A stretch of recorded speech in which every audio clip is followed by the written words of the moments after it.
Hey guys, Tyler here with the Baseball Rebellion. Now, I wanted to take this article and take today to highlight one of the cooler baseball moments of the season and really of the last couple decades.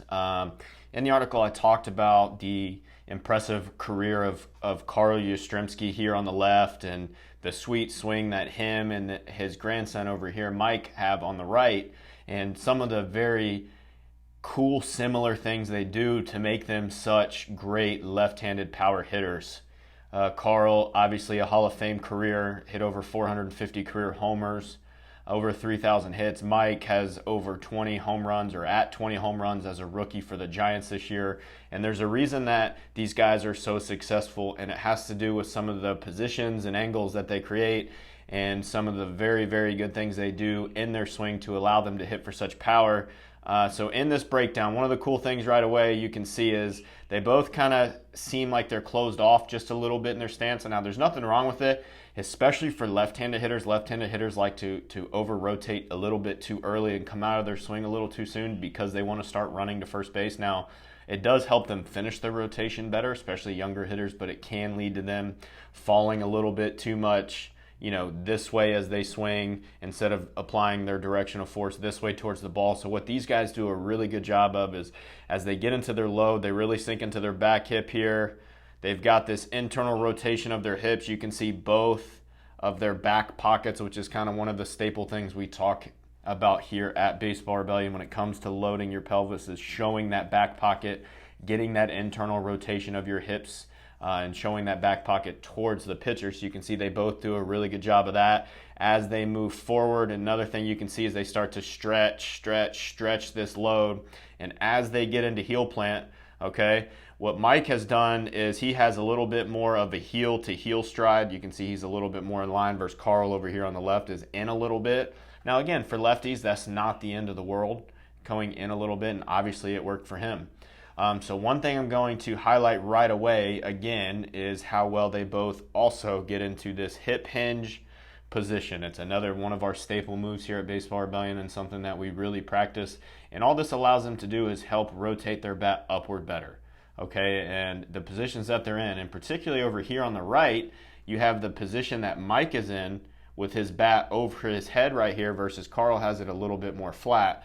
Now, am I going to say that Carl Yastrzemski isn't right by having his bat flat? No. It obviously worked for him.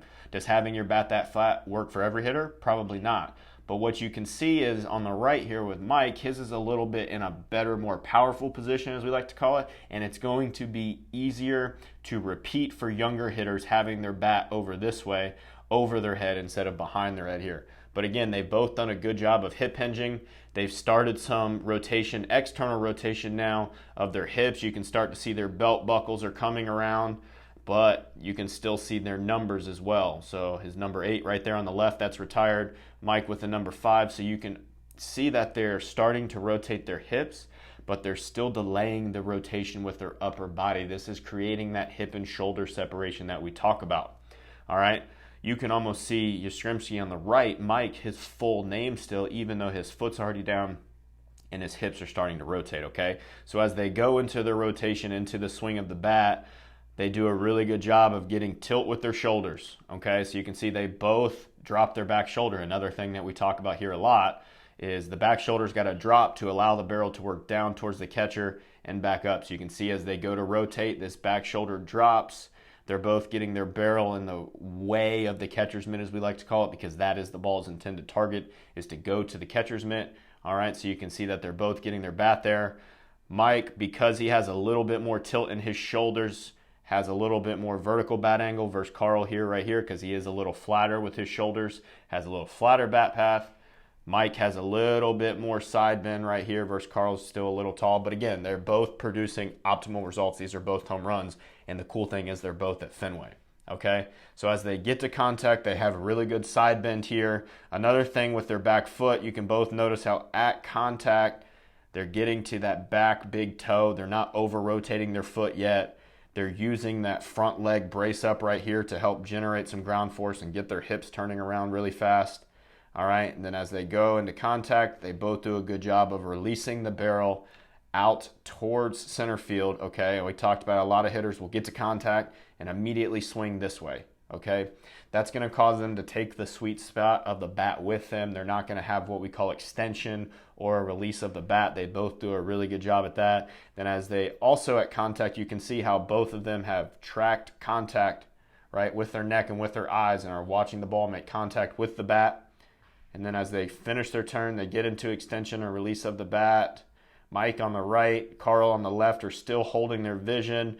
And then as they finish their turn, you can see the similarities right here and how cool that is. All right, so I'll play it for you a couple times really fast. You can see how awesome it is to see them working, the same movements together, and just a really cool moment for the Yastrzemski family.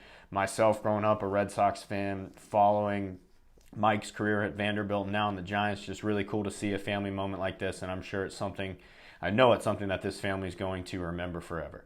Thanks, guys. Hope you enjoy.